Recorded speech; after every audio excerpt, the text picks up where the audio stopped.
ကျွန်တော်ခုရောက်နေတာကတော့ဒဂုံစိတ်ကန်း81ရက်ကွက်ဒုက္ခိတာပေတရာမိန်လမ်းမကြီးပေါ်မှာဖြစ်ပါတယ်ဒဂုံစိတ်ကန်းဒုက္ခိတာလမ်းမကြီးရဆိုရင်ညနေတာလမ်းမကြီးကနေပြီးတော့ပန်းဝလန်းပုံနမီလန်းကတောင်မင်းသားကြီးလန်းစသဖြင့်ဒဂုံစိတ်ကန်းရဲ့အသက်သွေးကြောလမ်းမကြီးတွေကိုဒိုးရုပ်ပေါက်ပြီးတော့81 82 83 84 89 88 89စတဲ့ရက်ကွက်များစွာကိုဖြတ်တန်းသွားတဲ့ပေတရာလမ်းမကြီးဖြစ်ပါတယ်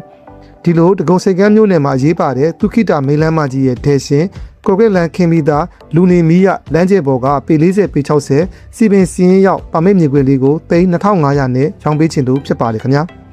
ဒီမြေခွေလေးပဲဖြစ်ပါတယ်ချန်စီယိုကြောက်တိုင်အခမ်းမှာခန့်ထားပြီးဖြစ်ပါတယ်ဗီဒီယိုအစမှာရက်ခဲ့တဲ့ဒုက္ခိတာလမ်းမကြီးကနေမြေခွေရှိတီကားမောင်းဝင်လာလို့ရတဲ့အနေအထားဖြစ်ပါတယ်လမ်းဆောင်မယ်ဆိုရင်လည်း10မိနစ်တောင်မဆောက်ရတဲ့အနေအထားမှာရှိတာဖြစ်ပါတယ်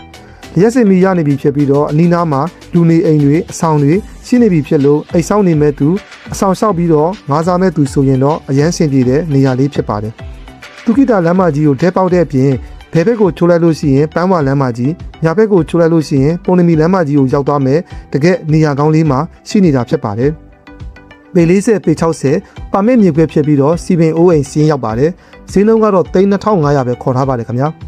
မြေပြင်မှာကျူးချန်စီယိုပတ်ဝန်းကျင်အနေထားတွေကိုတည်ပြီးပြီဆိုတော့အနာဂတ်လားလာအတွက်မြေပုံနဲ့တစ်ခါထပ်ကြည့်ရအောင်ခင်ဗျာ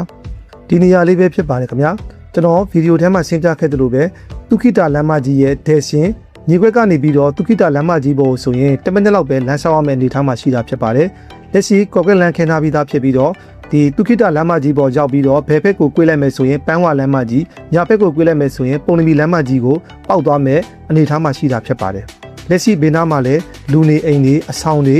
စိတ်ယုံတွေကိုတောင်တွေအများကြီးတိဆောက်ပြီးပြီဖြစ်ပါတယ်ရက်စင်မီလည်းရနေပြီဖြစ်ပါတယ်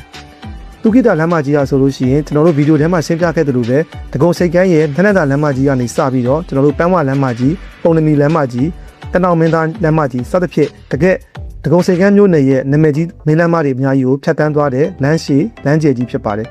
အဲ့လိုမျိုးပေတရာလမ်းမကြီးရဲ့ဒဲရှင်းကိုရမှာဖြစ်တဲ့အပြင်မြေခွေလေးရှိတဲ့လမ်းဟာလည်းလမ်းကျယ်ဖြစ်ပြီးတော့ကော့ကက်လန်ခင်းထားပြီးသားဖြစ်ပါတယ်